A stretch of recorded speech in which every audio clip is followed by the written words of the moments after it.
ओम श्री रामचंद्र परब्रह्मणे नमः। श्री गुरुभ्यो नमः। श्रीमात्रे नमः। श्री गणेशाय नमः।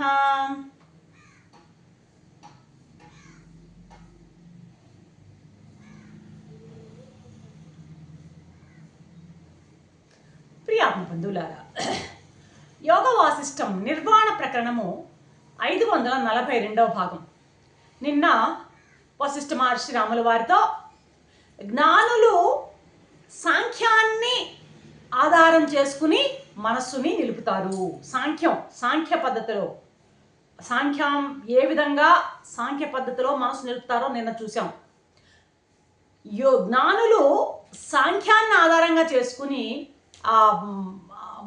మనసుని ప్రాణాన్ని మనసుని నిరోధిస్తారు. అలాగే యోగులు ప్రాణాన్ని నిరోధించి ప్రాణాన్ని నిరోధించడం ద్వారా మనసుని కంట్రోల్ చేసుకుంటున్నారు అని నిన్న చెప్పడం జరిగింది. మొత్తానికి ఇద్దరికి కావాల్సినది ఉపాధేయం ఏంటి అంటే, ఇద్దరికి కూడాను ఇద్దరు సాధించేది ఏది అంటే ఆ యొక్క పరంధామం. ఎట్లాంటిది అది? శాంతమైనటువంటి పరంధామం. అది ఎలా ఉంటుంది? అది ఎప్పుడు సహజంగా ఉంటుంది. అది ఎలాంటిది అది అంటే తెచ్చిపెట్టుకునేది కాదు. అది సహజమైనటువంటి శాంతమైనటువంటి ఆ పరంధామాన్నే వారు పొందినా వీరి గమ్యమైన వారి గమ్యమైన ఇద్దరి గమ్యం కూడాను ఆ పరంధామమే. అర్థమవుతుందా? అయితే మార్గాలు వేరు. వీళ్ళేమో జ్ఞానులేమో సాంఖ్యాన్ని ఆశ్రయిస్తారు, యోగులేమో ఆ ప్రాణాన్ని నిరోధించడం ద్వారా మనసుని కంట్రోల్ చేసుకుంటుంటారు అన్నమాట.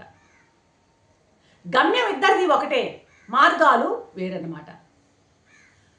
సాంఖ్యులు ఏదైతే పొందుతున్నారో జ్ఞానులు కూడా అదే పొందుతారు.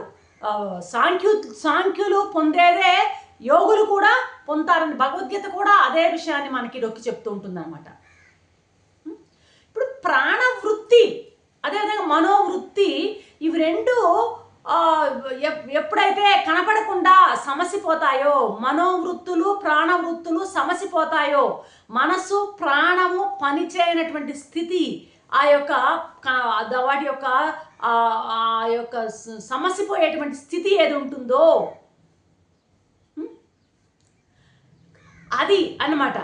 అది ఎలాంటంటే ఏ స్థితి అది ఎలా ఉంటుంది ఆ స్థితి అంటే, ఇప్పుడు ఎక్కడున్నాయి ఇవి?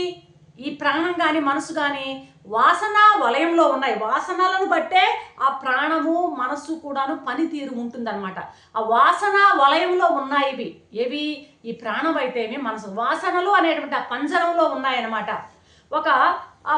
ఇప్పుడు ఆ పక్షులు పంజరంలో ఎలాగా పక్షులు ఉన్నాయో అలాగా శరీరం అనేటువంటి పంజరంలో ఆ వాసన వలయంలో ఉన్న ఏవి? మనస్సు ప్రాణము. ఈ పాపము ఎగరాలని పంజరంలో పక్షి నిరంతరము పాపం మనం కేజీలో పెట్టేసి ఉంటాం, కానీ దానికి ఎప్పుడెప్పుడు అవకాశం వస్తుందా ఎగురుదామా అని చూస్తుంటుంది అనమాట. అలాగే పాపం ఇవి కూడాను ఎప్పుడు ఎగరడానికే చూస్తుంటుంది మనసు. పంజరంలో పక్షి ఎలాగైతే ఎగరాలని ప్రయత్నించిన గూడు వదలలేదో ఈ మనస్సు అనేటువంటి పక్షి కూడా ఏం చేస్తుంటుందంటే ఎంత దూరం ఆలోచన చేస్తూ ఉంటుంది. ఎంత దూరం ఆలోచన చేసినా తిరిగి మళ్ళీ వెనక్కి రావాల్సిందే. నౌకాగ్ర వాయసం అంటారు. ఒక నావ సముద్రంలోకి లంగర్ వదిలేశాడు నావికుడు. పోతా ఉంది. పాపం ఏదో ఆటోమేటిక్గా ఒక కాకి వచ్చి ఆ లంగరు స్తంభం మీద వాలిపోయి ఉంది. అప్పుడే వదిలేశాడు లంగరు. ఇది సముద్రంలో అలాగా నావ నడిచిపోతూ ఉంది, సాగర గర్భానికి వెళ్ళింది. ఇప్పుడు అనిపించింది ఆ పక్షికి ఎగిరిపోదామని. ఎక్కడ ఎగురుతుంది? లేస్తుంది, కొంత దూరం వెళ్తుంది, మళ్ళీ వచ్చి దాని మీద నౌకాగ్ర వాయసం అంటారనమాట. అలాగా ఈ మనసు ఎంత దూరమైనా పోతుంది, కానీ తిరిగి మళ్ళీ వెనక్కి రావాల్సిందే. ఇక్కడ అంటాడు వశిష్ఠ మహర్షి ఏమంటే, అసలు ఈ పాడు మనస్సు ఎందుకయ్యా అనవసరంగా పైకొచ్చి మన ప్రాణం తీస్తోంది అంటాడు ప్రశ్న. ఆయన యొక్క ఆశ్చర్యం వ్యక్తం చేస్తున్నారు.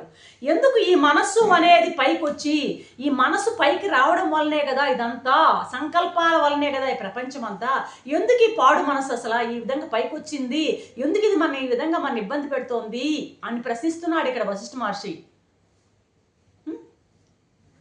మరి ఎలా ఉంటుంది పాపం అది పైకి రాకుండా ఉన్నప్పుడు, పైకి రాకుండా మనసు అనేది ఉన్నప్పుడు అది పాపం పైకి రాకుండా ఎలా ఉంటుంది? ఎందుకు వచ్చిందబ్బా అని మనం అనుకుంటే మాత్రం ఏం ప్రయోజనం అంటే ఇక్కడ మళ్ళీ దానికి ఆన్సర్ చెప్తున్నాడు.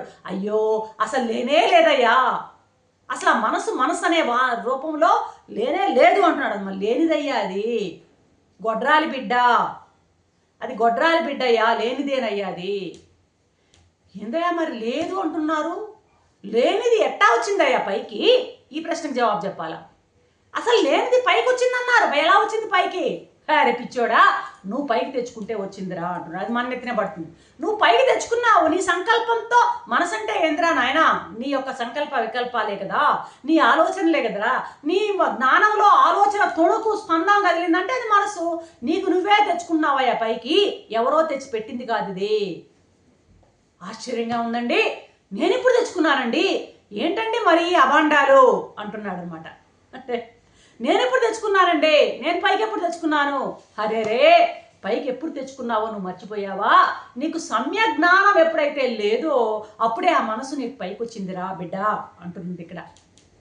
నీకు సమ్యక్ జ్ఞానం అనేది ఉంటే ఆ మనసు పైకి రాదు. రైట్ విజన్ అనేది లేదు. ఆ మనసు అనేది ఎప్పుడు నీకు ఉత్పత్తి అయిందంటే నీకు సమ్యక్ జ్ఞానం లోపించింది కాబట్టి. అర్థమైందా? నీ మిథ్యా జ్ఞానం వలన. సమ్యక్ జ్ఞానం అంటే ఏంది? అంతటని ఒకే ఒక ఏకరూపంగా చూసేటువంటి ఆ ఏకత్వ భావన నీది లేదు కాబట్టి. నీకున్నది ఏదంటే మిథ్యా జ్ఞానం ఉంది. నీకున్నటువంటి ఆ జీవుడు పరిమితమైన జ్ఞానంతో ఉన్నాడు. వాడు మిథ్యా జ్ఞానం, అది మిథ్యా జ్ఞానం. అది ఎందుకని మిథ్యా జ్ఞానం అంటున్నాను నేను? సంకల్ప వికల్పాలతో కూడింది కాబట్టి అది మిథ్యా జ్ఞానం అంటున్నాం. అందువల్లనే సంకల్ప వికల్పాలు ఉన్నాయి కాబట్టి ఆ సంకల్ప వికల్పాల ద్వారానే మనసు యొక్క అస్తిత్వం ఉంది. మనసు పుట్టింది అక్కడి నుంచే వచ్చింది. సంకల్ప వికల్పాత్మహ మనహ అంటారు కదా, మనసు పుట్టింది సంకల్ప వికల్పాల నుంచి. కాబట్టి నీకు సమ్యక్ జ్ఞానం లేదయ్యా, నీకు మిథ్యా జ్ఞానం ఉంది, అందువల్లనే మనసు పుట్టిందయ్యా. సమ్యక్ జ్ఞానమే కనుక ఉంటుంటే నీకు సంకల్పము లేదు, వికల్పము లేదు. ఇది ఎలా ఉంటుందంటే ఇప్పుడు ఒక ఉపమానం చెప్తున్నాడు మహర్షి.